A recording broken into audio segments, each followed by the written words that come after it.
At Telugu news కి స్వాగతం. Bulletin లో హెడ్లైన్స్ చూద్దాం. రైతులను ఆదుకోవడంలో కాంగ్రెస్ ప్రభుత్వం విఫలమైంది. కాంగ్రెస్ ప్రభుత్వంపై మాజీ మంత్రి హరీష్ రావు వ్యాఖ్యలు. నేను చేరలేనంత దూరం కాదు, దొరకనంత దూరం కాదు, సీఎం రేవంత్ రెడ్డి ట్వీట్. ఈ నెల 27 నుంచి ఎన్నికల ప్రచారాన్ని ప్రారంభిస్తున్న జననేత జగనన్న.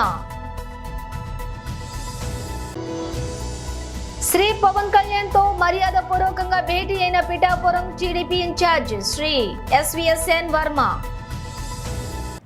రైతులను ఆదుకోవడంలో కాంగ్రెస్ ప్రభుత్వం విఫలమైంది. మాజీ మంత్రి ఎమ్మెల్యే శ్రీ హరీష్ రావు.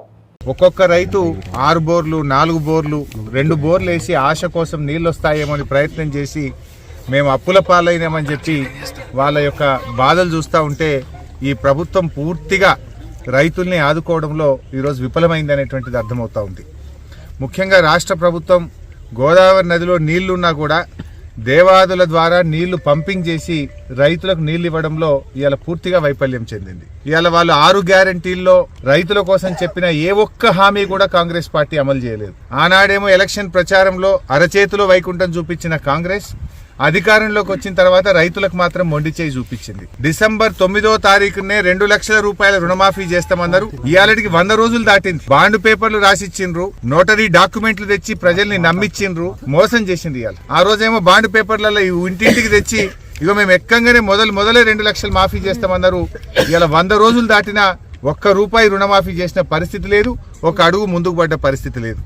ఇగో మేముండంగా మరి 10,000 రూపాయలు ఆ రోజు రైతు బంధు ఇస్తే ఇగో మేము వస్తే 15,000 రైతు బంధు ఇస్తామని చెప్పి నమ్మబలికిండ్రు. కానీ ఇలా 15,000 దేవుడమో ఎరుగు కానీ ఇచ్చే 10,000 కూడా ఈ రోజు బంద్ అయిపోయినటువంటి పరిస్థితి. ఇగో ఈ లక్ష్మిని అడిగినా, సత్యమ్మని అడిగినా, నరసింహాని అడిగినా, ఈడ ఎవరిని అడిగినా మాకు రైతు బంధు రాలేదు అని చెప్పి ఇలా వాళ్ళు చెప్తా ఉన్నారు. అంటే ప్రభుత్వం కనీసం ఇచ్చే 10,000 రూపాయలు కూడా రైతు బంధు ఇవ్వలేదు. ఒకవైపు రైతు బంధు రాలేదు, ఇంకొక వైపు నీళ్లు వస్తలేవు, కొత్తగా బోర్లు వేసి ఇలా రైతులందరూ అప్పుల పాలైనటువంటి పరిస్థితి ఉంది. అంటే ఇలా కాంగ్రెస్ పార్టీ 2 లక్షల రుణమాఫీ చేస్తామని మోసం చేసింది, 15,000 రైతు బంధు ఇస్తామని మోసం చేసిండ్రు, వడ్లకు 500 రూపాయల బోనస్ ఇస్తామని మోసం చేసిండ్రు, వ్యవసాయ కూలీలకు 12,000 ఇస్తామని మోసం చేసిండ్రు, 15,000 రైతు బంధని మోసం చేసిండ్రు. కౌలు రైతులకు కూడా మేము రైతు బంధు ఇస్తామన్నారు, వాళ్ళను కూడా మోసం చేసిండ్రు. అంటే కాంగ్రెస్ పార్టీ 100 రోజుల్లో అమలు చేస్తామన్న 6 గ్యారంటీల్లో పెట్టిన ఏ ఒక్క హామీ కూడా రైతుల విషయంలో అమలు చేయకుండా ఈ హస్తం పార్టీ రైతులకు మొండి చేయి చూపించింది అనేది మాత్రం ఇవాళ స్పష్టమైతా ఉంది. ఇలా కాంగ్రెస్ వచ్చిన ఈ 100 రోజుల్లో 180 మంది రైతులు ఇలా ఆత్మహత్యలు చేసుకున్నారు ఈ రాష్ట్రంలో. కేసీఆర్ హయాంలో రైతులందరూ కూడా సంతోషంగా ఉన్నారు. 2 పంటలు పండినాయి, రైతు బంధు అందింది, కాలువలలో నీళ్లు అందినాయి, బంగారమూల పంటలు పండితే ఇలా కాంగ్రెస్ పార్టీ వచ్చిన తర్వాత నీళ్లు వస్తలేవు, కరెంటు కూడా ఇప్పుడు ఈ ఎస్టీ రైతులను అడిగితే ఎప్పుడు వస్తుందో ఎప్పుడు పోతుందో తెలుస్తలేదు, 14-15 గంటల కరెంటు కూడా చక్కగా వస్తలేదు, మోటార్లు కాలుతున్నాయి, ట్రాన్స్ఫార్మర్లు కాలుతున్నాయి అని చెప్పి ఇవాళ అక్కా చెల్లెలు చెప్తున్నటువంటి పరిస్థితి ఉంది. అంటే ఈ కాంగ్రెస్ పార్టీ వచ్చిన తర్వాత ఇలా రైతుల కష్టాలు పెరిగినాయి. కేసీఆర్ రైతు బిడ్డ గనక ఆయన ప్రతి నిమిషం రైతుల కోసం దండలాడిండు. సకాలంలో ఎరువులు ఇప్పించిండు, విత్తనాలు ఇప్పించిండు, కరెంట్ ఇప్పించిండు, కాలువ నీళ్లు ఇచ్చిండు, రైతు బంధు ఇచ్చిండు, రైతు బీమా ఇచ్చిండు, ఇచ్చిన మాట నిలబెట్టిండు కేసీఆర్. కానీ కాంగ్రెస్ పార్టీ రైతులకు ఇచ్చిన ఏ ఒక్క హామీ కూడా అమలు చేయకుండా అడుగడుగున రైతులకు మోసం చేసింది. ఇలా రాష్ట్ర వ్యాప్తంగా దాదాపు 20 లక్షల ఎకరాల్లో పంట ఎండిపోయింది. వడగళ్ల వానబడి లక్షలాది ఎకరాల్లో పంట నష్టం జరిగింది. ఈ ముఖ్యమంత్రి గారికి గాని ఈ మంత్రులకు గాని కనీసం రైతుల్ని ఓదార్చే ఓపిక లేదు. 180 మంది రైతులు చనిపోతే ఒక్క మంత్రి కూడా పోయి ఇప్పటిదాకా ఒక రైతును పరామర్శించిన పాపాన పోలేరు. ముఖ్యమంత్రి ఏమో ప్రతిపక్ష నాయకుల ఇళ్లకు పోయి పార్టీలకు తెచ్చుకున్నానికి ఆయనకు టైం దొరుకుతా ఉంది. గేట్లు తెరిచినా అని మరి గెలిచిన ఎమ్మెల్యేలను గుంజుకపోయే ప్రయత్నం చేస్తుండు, మా బీఆర్ఎస్ పార్టీ లీడర్లను ఇళ్లకు పోయి గుంజుకపోయే ప్రయత్నం చేస్తుండు. కానీ ఇవాళ రైతులు పిట్టల్లాగా రాలిపోతా ఉంటే, చచ్చిపోతా ఉంటే ఒక ముఖ్యమంత్రి రాడు, ఒక మంత్రి రాడు, కనీసం పరామర్శించరు, ధైర్యం చెప్పరు, గా నీళ్ళు ఏ శాత కాదు. నేను మొన్న ఎప్పుడో చెప్పినా, మేము గేట్లు తెరిస్తే అందరు మా పార్టీలో చేస్తారు. నువ్వు తెరవాల్సింది గేట్లు రాజకీయ పార్టీల కోసం కాదు, ప్రాజెక్టుల గేట్లు తెరువు, రైతుల పొలాలు కాపాడు, రైతులకు నీళ్ళు ముఖ్యమంత్రి అంటే ఆయన చీమ గుట్టినట్టు కూడా లేదు. ఆయన నీళ్ళిచ్చి ఇలా పంటలు కాపాడాలి. ఇలా ఈ ప్రభుత్వం తక్షణమే స్పందించి రైతులకు ఎకరానికి 25,000 రూపాయల నష్టపరిహారం ఇవ్వాలి. ఎక్కడైతే ప్రభుత్వ వైఫల్యం వల్ల ప్రభుత్వమే పట్టించుకోకపోవడం వల్ల రైతులకు నష్టం జరిగిందో ఎకరానికి 25,000 రూపాయలు ఇచ్చి రైతుల్ని కాపాడాలి. తక్షణమే ప్రభుత్వం స్పందించాలి. అదర్వైజ్ ఏమైందంటే వాళ్ళు ఆత్మస్థైర్యం కోల్పోతా ఉన్నారు, ఆత్మహత్యలు చేసుకుంటా ఉన్నారు. తాను చేరలేనంత దూరం కాదు, దొరకనంత దూరం కాదంటూ తెలంగాణ ముఖ్యమంత్రి రేవంత్ రెడ్డి ఆసక్తికర ట్వీట్ చేశారు. ఏ మేరకు ఆయన ఓ వీడియో ఎక్స్ వేదికగా పోస్ట్ చేశారు. రేవంత్ రెడ్డిని శనివారం వివిధ కుల సంఘాల ప్రతినిధులు కలిశారు. అలాగే 317 జీవో బాధిత ఉద్యోగులు కూడా కలిశారు. ఇందులో భాగంగా మహబూబ్ నగర్ కు చెందిన రెవెన్యూ ఉద్యోగి దయాకర్ కలిశారు. జీవో 317 వల్ల ఇబ్బందులను ముఖ్యమంత్రికి వివరించారు. ఎన్నికలు ముగియగానే జీవో 17ను ఇబ్బందుల నుంచి పరిష్కరిస్తానని సీఎం రేవంత్ రెడ్డి హామీ ఇచ్చారు. ఉద్యోగి దయాకర్ ముఖ్యమంత్రిని కలిసి ఆయన మెడలో కండువా కప్పి పుష్పగుచ్చం ఇచ్చారు. ఆ తర్వాత ఓ దరఖాస్తును కూడా ముఖ్యమంత్రి చేతికిచ్చారు. తర్వాత ఆయనతో కలిసి ఫోటో దిగారు. ఇందుకు సంబంధించిన వీడియోను రేవంత్ రెడ్డి షేర్ చేస్తూ ట్వీట్ చేశారు. నేను చేరలేని దూరం కాదు, దొరకనంత దూరం కాదు, సామాన్యుడి మనిషిని నేను, సకల జనహితుడను నేను అని ట్వీట్లో పేర్కొన్నారు. ఈ నెల 27 నుంచి ఎన్నికల ప్రచారాన్ని ప్రారంభిస్తున్న శ్రీ జననేత జగనన్న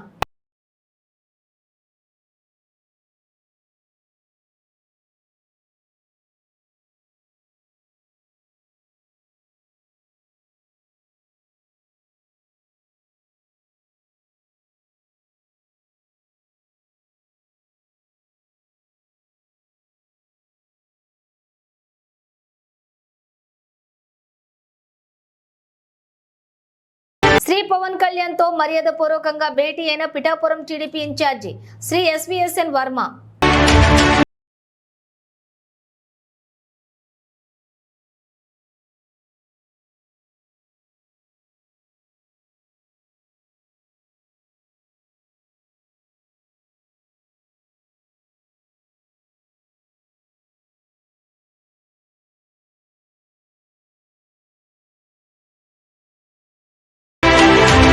సిద్దిపేట పట్టణంలో హోలీ సంబరాలు అంబరాన్నంటాయి. చిన్నలు పెద్దలు కుటుంబ సభ్యులు కలిసి అందరూ పండుగను జరుపుకుంటూ ఉన్నారు.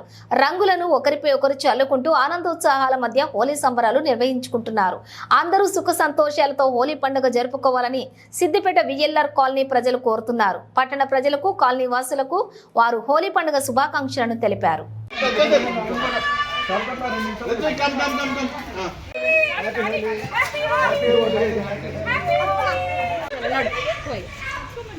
శుభాకాంక్షలు.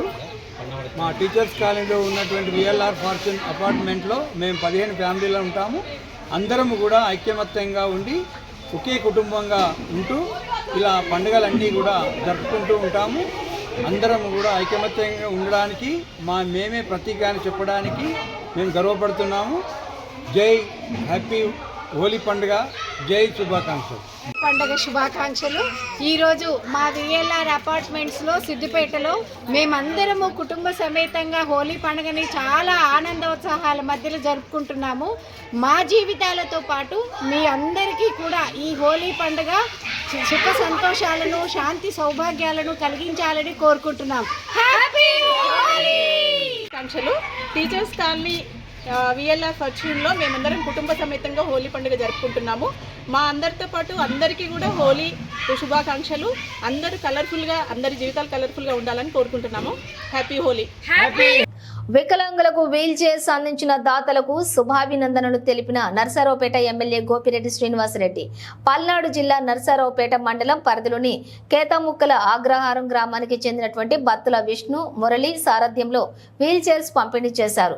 గతంలో కూడా వీరి ఆధ్వర్యంలోని అనేక మంది వికలాంగులకు లక్షల రూపాయల విలువ చేసే వీల్ చైర్స్ ను వికలాంగులకు అందించారు. రూరల్ మండలం కేతముక్కల అగ్రహారానికి సంబంధించిన ఇద్దరు దివ్యాంగులకి, ఒకరు దర్యా, మరొక యశోద, ఇద్దరికి కూడా దాదాపు నడవలేని పరిస్థితుల్లో వాళ్ళందరూ కూడా ఈరోజు మరి వీల్ చైర్స్ ప్రజెంటేషన్ చేయడం జరిగింది. ముఖ్యంగా మా యొక్క భక్తుల మురళి, భక్తుల విష్ణు గారి ఆధ్వర్యంలో ఈ వీల్ చైర్స్ ప్రోగ్రామ్ చేస్తున్నాం. దాదాపు ఇప్పటికీ నర్సరావుపేట నియోజకవర్గంలో సుమారు 70 వీల్ చైర్స్ ఈరోజు ప్రోగ్రామ్ చేశారు. అనేక మంది నడవలేని వాళ్ళు, వికలాంగులు, దివ్యాంగులు అందరూ కూడా ఈ యొక్క అవకాశాన్ని సద్వినియోగం చేసుకుంటున్నారు. ఈరోజు కేతముక్కల అగ్రహారానికి సంబంధించి ఈరోజు ఇద్దరు కూడా ఈ యొక్క వీల్ చైర్స్ ప్రజెంటేషన్ చేయడం చాలా సంతోషంగా ఉంది. ఈ యొక్క దాతలకి నా హృదయపూర్వక ధన్యవాదాలు తెలుపుతూ సెలవు తీసుకుంటున్నాను. వైఎస్ఆర్ కాంగ్రెస్ పార్టీ విజయం కోసం శ్రమించే కార్యకర్తలను గుర్తించి వారికి భవిష్యత్తులో అన్ని విధాల అండగా ఉంటానని గాజువాక నియోజకవర్గం వైసీపీ అభ్యర్థి రాష్ట్ర పరిశ్రమల శాఖ మంత్రి గుడివాడ అమర్నాథ్ అన్నారు. ఎన్నికల ప్రచార కార్యక్రమంలో భాగంగా ఆదివారం 65వ వార్డు కార్పొరేటర్ బొడ్డు నరసింహ పాత్రుడు ఆధ్వర్యంలోని పార్టీ ముఖ్య నాయకులు కార్యకర్తల ఆత్మీయ సమావేశం నిర్వహించారు. ఈ సందర్భంగా మంత్రి అమర్నాథ్ పార్టీ నాయకులు కార్యకర్తలకు దిశానిర్దేశం చేశారు. కోరుకుంటూ ఉన్నాను. ఇప్పుడు ఈ వార్డులో కాంగ్రెస్ పార్టీకి అండదండలుగా ఉండి ఇవాళ వైఎస్ఆర్సీపీ ఆర్పం నుంచి కూడా ఈ వార్డులో అత్యధిక మెజార్టీతో ఎప్పుడు ఎలక్షన్స్ వచ్చినా కూడా గారికి, రెడ్డి జగన్నాథం గారికి, జిత్తుల లక్ష్మి గారికి, రంభా నారాయణమూర్తి గారికి, రాంబాబు గారికి, మన శ్రీనివాస్ గారికి, గణేష్ ఆ రోజుల్లో ఈ దయాల నగర్ అవనివ్వండి, లేక బాపూజీ కాలనీ అవనివ్వండి, ప్రియదర్శిని కాలనీ అవనివ్వండి, సజీవ్ కాలనీ అవనివ్వండి, అన్ని కాలనీలు కూడా మూర్తి గారు చిన్న సిరి సత్కారం ఎక్కడ కూర్చోండి.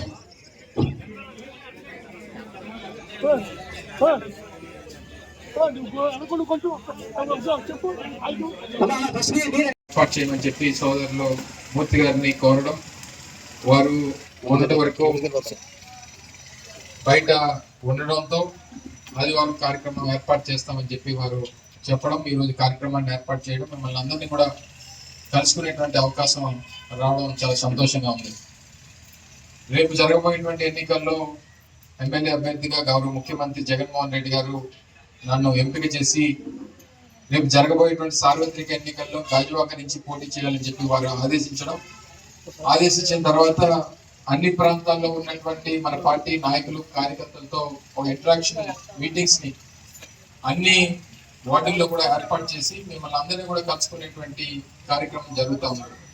ఇందులో చాలా మంది పూర్వం నుంచి పరిచయాలు ఉన్నటువంటి వారు ఉన్నారు, కొత్తగా నాయకత్వం వహిస్తున్నటువంటి వారు ఉన్నారు, లేదా నాన్నగారితో కలిసి పనిచేసినటువంటి వారు చాలా మంది ఉన్నారు. అందరినీ కూడా ఒకసారి మళ్ళీ తిరిగి కలుసుకునేటువంటి కార్యక్రమం జరిగితే పనిచేసేటువంటి వారు ఎవరు పార్టీ కోసం కష్టపడుతున్నారు అనేటువంటిది కూడా నాకు కూడా అవగాహన కలుగుతుందనేటువంటి ఉద్దేశంతో ఈ సమావేశాలను ఏర్పాటు చేస్తూ ఉన్నాం.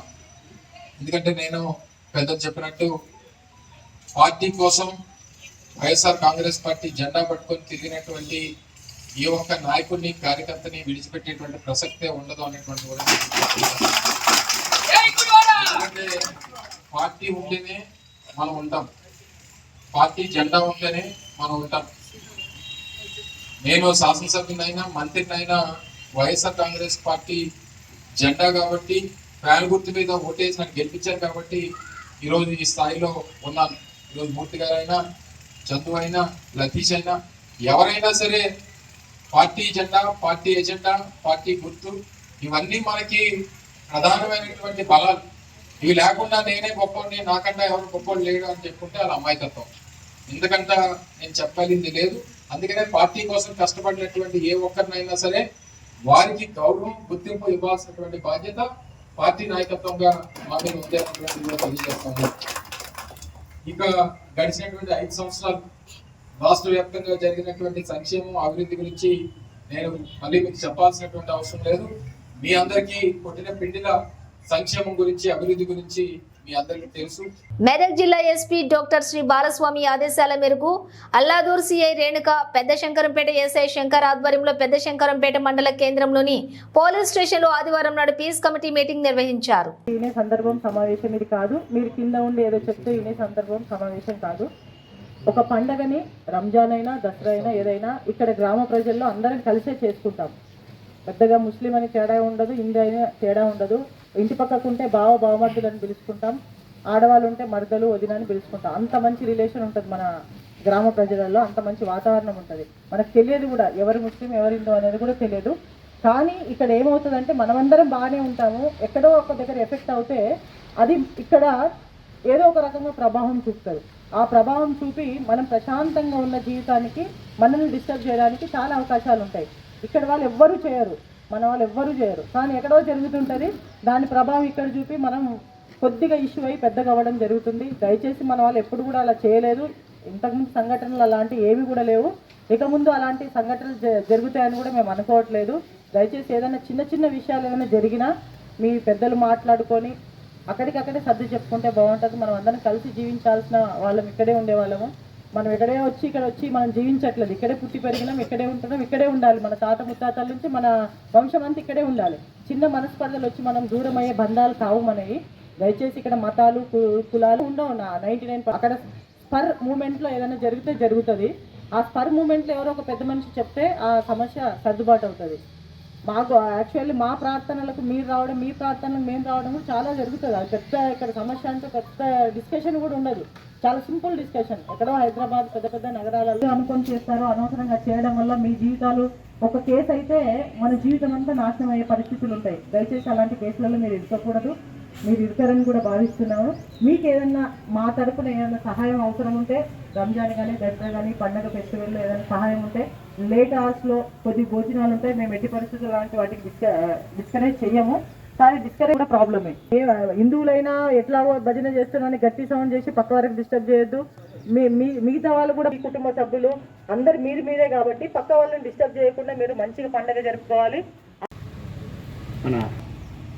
మరియు పోలీస్ సిబ్బంది శాఖ వారికి, అలాగే విచ్చేసిన తాజా మాజీ సర్పంచ్ గారికి, మండల టీఆర్ఎస్ పార్టీ అధ్యక్షుడు మురళీపాత్ర గారికి, ఎంపీటీసీ సుభాష్ గారికి, మరియు మైనార్టీ పెద్దలు సలీం గారు, రహీం మరియు రషీద్ గారికి, మరియు షఫీ గారికి, అలాగే పెద్దలు మాణిక్యం, పూర్ణన్న, లక్ష్మణ్, అలాగే మిగతా విచ్చే హిందూ ముస్లిం సోదరులకు అందరికీ నా యొక్క హృదయపూర్వక నమస్కారం తెలియజేస్తున్నా.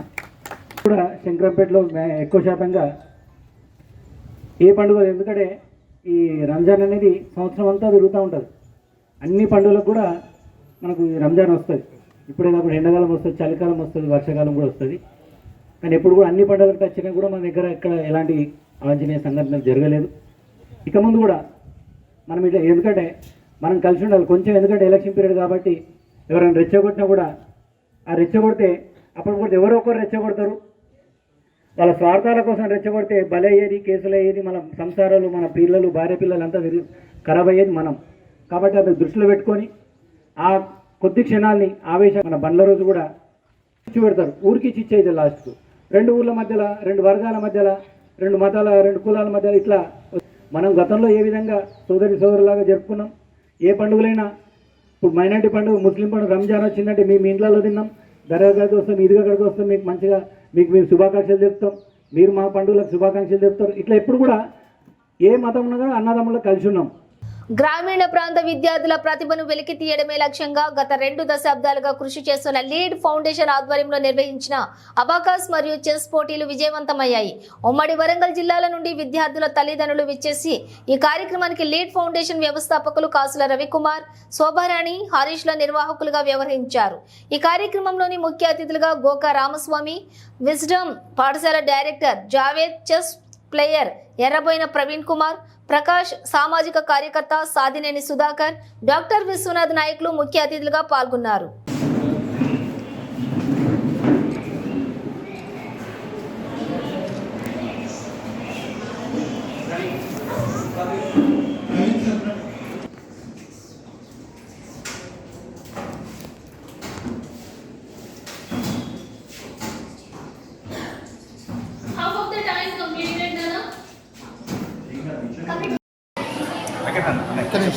అందరికీ నమస్కారం అండి.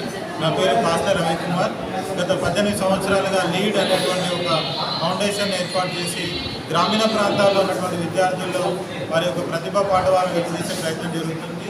ఇదే విధంగా ఈరోజు గత 4 రోజులుగా చేస్తున్నటువంటి ఒక కృషి వల్ల మా యొక్క మిత్రులు, పాఠశాల యాజమాన్యం, విద్యా పాఠశాల యాజమాన్యం మరియు రామస్వామి గారు, రవి గారు, మా అందరి మిత్రుల యొక్క సహకారంతో ఈరోజు మనము ఉమ్మడి వరంగల్ జిల్లా స్థాయిలో నిర్వహించినటువంటి అబాకస్ మరియు చెస్ కాంపిటీషన్ ఎంతో విజయవంతంగా నిర్వహించుకోవడం జరిగింది. ఈ యొక్క కార్యక్రమంలో పాల్గొన్నటువంటి దూర ప్రాంతం నుంచి చేసిన తల్లిదండ్రులకు మరియు మా ప్రియమైన విద్యార్థులకు అభినందనలు తెలియజేస్తున్నాము. ఇంకా భవిష్యత్తులో కూడా ఈ యొక్క పిల్లల్లో ఉన్నటువంటి సృజనాత్మకతను పెంపొందించే విధంగా అబాకస్ మరియు చెస్ పోటీలను వివిధ కళాత్మకమైనటువంటి రూపాలను కూడా మనం పోటీలు నిర్వహించే ఆలోచనలు ఉన్నాం. అందులో మొదటి అడుగుగా ఈ యొక్క కార్యక్రమాన్ని నిర్వహించడం జరిగింది. దీనికి సహకరించినటువంటి ప్రతి ఒక్కరికి పాత్రికేయ మిత్రులకు మరియు ప్రతి ఒక్కరు కూడా పేరు పేరున హృదయపూర్వక ధన్యవాదాలు. ఇక నుండి గతంలో ఎన్నో వ్యాసరచన పోటీలు, ఉపన్యాస పోటీలు మరియు డ్రాయింగ్ కాంపిటీషన్స్, ఎన్విరాన్మెంటల్ డేస్ నిర్వహించడం జరిగింది. ఇక నుండి చెస్ని మరియు అబకస్ని కూడా మన కార్యక్రమంలో ఒక భాగంగా చేస్తూ ప్రతి ఏటా ఈ యొక్క కార్యక్రమాలను నిర్వహించేటువంటి ప్రణాళిక చేస్తున్నాం. గత 18 సంవత్సరాలుగా ఏ ఒక్క వేసవిలో కూడా మనము స్పోకెన్ ఇంగ్లీష్ తరగతులు ఆపలేదండి. ఈ సంవత్సరం కూడా మన యొక్క లీడ్ ఉచిత స్పోకెన్ ఇంగ్లీష్ తరగతులు మరియు పర్సనల్ డెవలప్మెంట్ క్లాసెస్ మరియు పోటీ పరీక్షలకు ప్రిపేర్ అయ్యేటువంటి అభ్యర్థుల కోసం మన యొక్క తరగతులను నిర్వహించడం జరుగుతుంది. లీడ్ క్లాసెస్ ఈసారి మన లీడ్ లైబ్రరీలోనే కొనసాగిస్తాము. నర్సంపేటలో ఉన్నటువంటి లీడ్ లైబ్రరీ మనము విద్యార్థుల కోసం ఏర్పాటు చేసినటువంటి లీడ్ గ్రంథాలయంలో స్పోకెన్ ఇంగ్లీష్ మరియు కెరియర్ గైడెన్స్ క్లాసెస్. లీడ్ లైబ్రరీని 4 సంవత్సరాల క్రితము అంగడి సెంటర్లో ఉన్నటువంటి మా స్వగృహంలోనే ఒక సగం భాగంలో గ్రంథాలయాన్ని 30,000 పుస్తకాలతో ఏర్పాటు చేయడం జరిగింది. ఆ యొక్క గ్రంథాలయంలోనే ఈ యొక్క తరగతులు మరియు విద్యార్థులకు సంబంధించినటువంటి విభిన్న కార్యక్రమాలు నిర్వహించడం జరుగుతుంది. ఈరోజు మనం ఊహించిన దానికంటే పిల్లల రిజిస్ట్రేషన్ ఎక్కువ ఉండడం వల్ల మనం విజ్డమ్ స్కూల్లో యొక్క వేదికగా చేసుకొని ఈ యొక్క కార్యక్రమాన్ని నిర్వహించడం జరిగింది. థ్యాంక్ యూ అండి. థ్యాంక్ యూ ప్రతి ఒక్కరు. ఈ కార్యక్రమాలు సాగిన ప్రతి ఒక్కరికి ధన్యవాదాలు. Thank you. ఈ నెల 27 నుంచి ఎన్నికల ప్రచారాన్ని ప్రారంభిస్తున్న శ్రీ జననేత జగనన్న.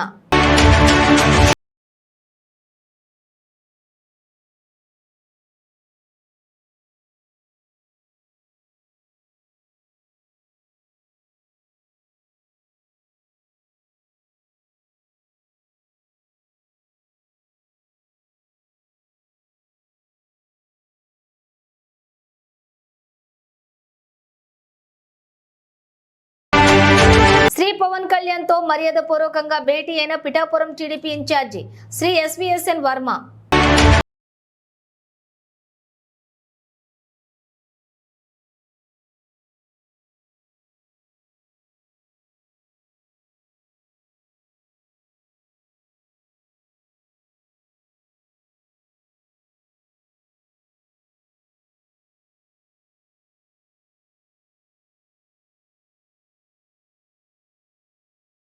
ముందు హెడ్లైన్స్ మరోసారి. రైతులను ఆదుకోవడంలో కాంగ్రెస్ ప్రభుత్వం విఫలమైంది. కాంగ్రెస్ ప్రభుత్వంపై మాజీ మంత్రి హరీష్ రావు వ్యాఖ్యలు. నేను చేరలేనంత దూరం కాదు, దొరకనంత దూరం కాదు, సీఎం రేవంత్ రెడ్డి ట్వీట్. ఈ నెల 27 నుంచి ఎన్నికల ప్రచారాన్ని ప్రారంభిస్తున్న జననేత జగనన్న. శ్రీ పవన్ కళ్యాణ్ తో మర్యాద పూర్వకంగా భేటీ అయిన Pithapuram TDP incharge Shri SVSN Varma. ఇవి బులెటిన్ అప్డేట్స్. మరో బులెటిన్తో మళ్ళీ కలుద్దాం.